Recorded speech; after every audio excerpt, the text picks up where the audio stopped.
To start this project off, you're going to need a piece of clay the size of a tennis ball, then one the size of about a walnut. You'll need your rolling pin, your skewer stick, and a cup of water. So start out by taking the smaller piece of clay and forming it into a coil. You can start out just by elongating it with your fingers and then maybe rolling it one way or the other. You can roll it on the tabletop or with your hands to create a coil that's just a few inches long. This piece is going to be the handle for your cup. So put it down on the work surface and start to flatten it out. Don't make it too flat. You'll just want to mash it just a little bit just to get some flat sides on both sides. Then you're going to take your water and we're going to create a groove, and you're just going to slide your finger up and down, kind of pressing in to where it makes a groove. This is going to help with holding the cup. It's going to cause your thumb and your fingers to feel more comfortable while holding this cup. Okay, so if you look closely, you'll see that little groove in there. That's just to help make it feel more comfortable when you're holding your cup. At this time, you want to bend this in the shape of a C, just giving it a good curve to it like this. And then you want to set it down and leave it alone for a while you work on your cup. This is going to give it a chance to dry and also remain in that shape. Now you want to take your tennis ball sized piece of clay and really make it nice and round, making a nice smooth sphere. Once you've done that, you're going to take your thumb and just press into the center of it. Now you've already done this with the clay sphere, but we cut the ball in half with that project. This time you're just poking your thumb into it and pinching and making that hole bigger and bigger to make a pot. But actually this is going to be a cup.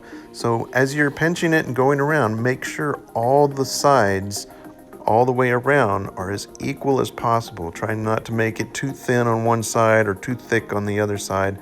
So keep a look at it, keep a good feel of it, making sure that it's turning into a cup shape. Now it's going to look like a cone at first, and it might be too thick on the bottom, so you'll just need to keep pressing and pressing and to where you get some nice even walls. You might even take the water and smooth it up a bit if it's getting too dry and starts to crack. But you'll want to make sure that you're looking at it from all angles, the top and the side, just to make sure that it's even all the way around.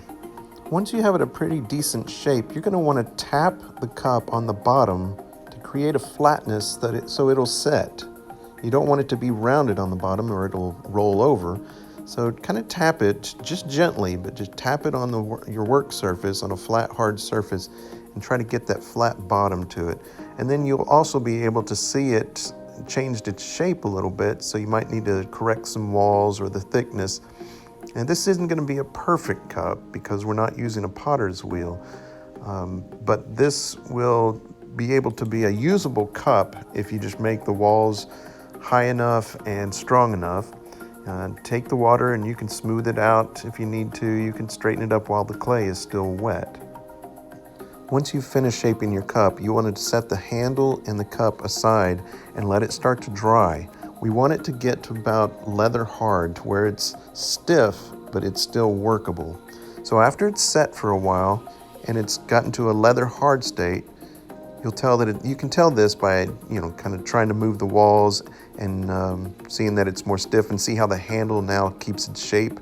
It doesn't flop over. So this is a good state. This is called leather hard state. And this is a good time to where we can start putting the pieces together, attaching the handle to the cup.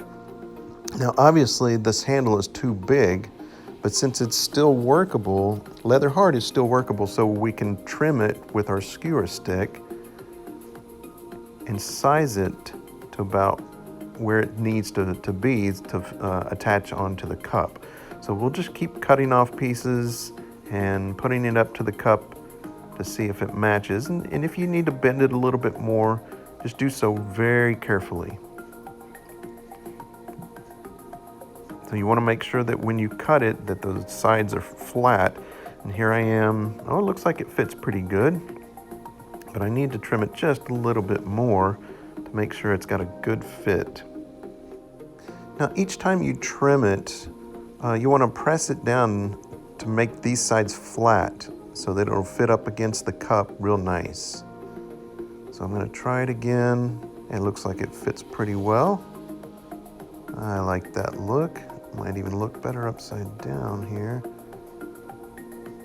So I can tell I'm going to need to adjust it some, and being leather hard, it can still bend. It's just, it's not going to flop over. So I want a little bit more of a curve on it, but I'm going to need to cut it at an angle so that it will fit a certain way and I can get a certain bend to that handle. That looks nice right there. I'll just need to attach it by scoring and putting some water on it. Okay, I'm ready to score, so I'm going to take my skewer stick and scratch it up really nice on both sides. I'm going to just dab a little bit of water on both sides. Now I'm not going to score the cup yet because I'm going to find a good place where I think it should go, and then I'm just going to touch it to the cup, make sure that it's straight,